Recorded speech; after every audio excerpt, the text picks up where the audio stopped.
ईरानी missile हमले में एक भारतीय की मौत हो गई है। हॉर्मुज के रास्ते 2 तेल के टैंकर्स गुजर रहे थे, उन पर मिसाइलें दागी गईं। इस हमले में एक भारतीय नाविक के अलावा 6 भारतीय घायल भी हुए हैं।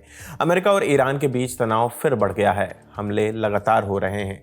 संयुक्त अरब अमीरात यानी कि यूएई के रक्षा मंत्रालय ने कहा है कि ईरान के क्रूज मिसाइलों ने उसके 2 तेल टैंकरों पर हमला किया। इन टैंकरों के नाम मोम्बासा और अल बहिया हैं। यूएई के रक्षा मंत्रालय के मुताबिक दोनों टैंकर्स ओमान के समुद्री इलाके में स्ट्रेट ऑफ हॉर्मुज के दक्षिणी रास्ते से गुजर रहे थे।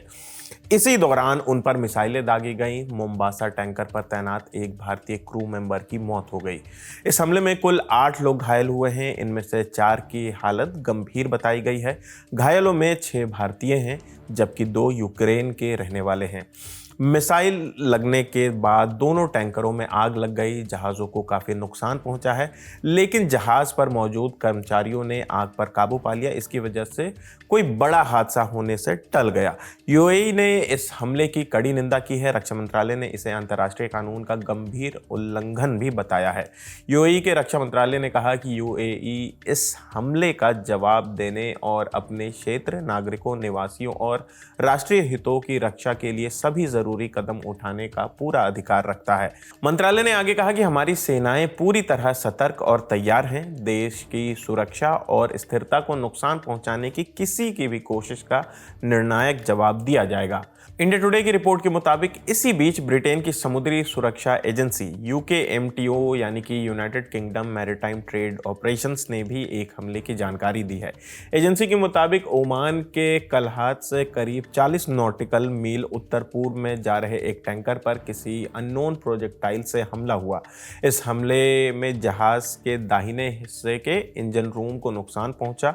हालांकि जहाज पर मौजूद सभी लोग सुरक्षित हैं, लेकिन फिलहाल ये साफ नहीं हो पाया है कि यूकेएमटीओ की रिपोर्ट में जिस जहाज का जिक्र किया गया है वो यूएई के इन्हीं 2 टैंकरों में से कोई एक था या फिर ये कोई अलग घटना है।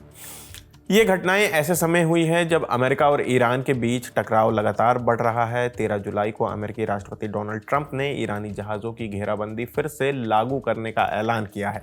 साथ ही चेतावनी दी है कि ईरान के खिलाफ आगे भी सैन्य कार्रवाई की जा सकती है।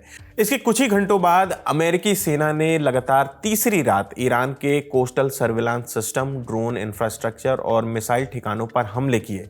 उधर ईरान ने भी कहा है कि स्ट्रेट ऑफ हॉर्मुज से किसे गुजरना है, किसे नहीं, इसका फैसला कोई बाहरी ताकत नहीं करेगी। ईरान के सीनियर मिलिट्री ऑफिशियल्स का कहना है कि इस समुद्री रास्ते का भविष्य ईरान पर दबाव डालकर तय नहीं किया जा सकता। फिलहाल मिडिल ईस्ट में जो तनाव चल रहा है उसने दुनिया की चिंता बढ़ा दी है। जाहिर है, हॉर्मुज के रास्ते दुनिया में होने वाले तेल और गैस के कारोबार का करीब 20% हिस्सा गुजरता है यहाँ से। ऐसे में यहाँ होने वाला हर हमला सिर्फ एक देश का मामला नहीं रहता, बल्कि पूरी दुनिया की अर्थव्यवस्था और एनर्जी सप्लाई पर इसका असर पड़ता है। तो फिलहाल इस खबर में इतना ही। आपकी इस खबर पर क्या राय है, हमें कमेंट करके ज़रूर बताएं। मेरा नाम आसिफ असरार है। देश और दुनिया की तमाम खबरों के लिए देखते रहिए दी ललन टॉप। शुक्रिया।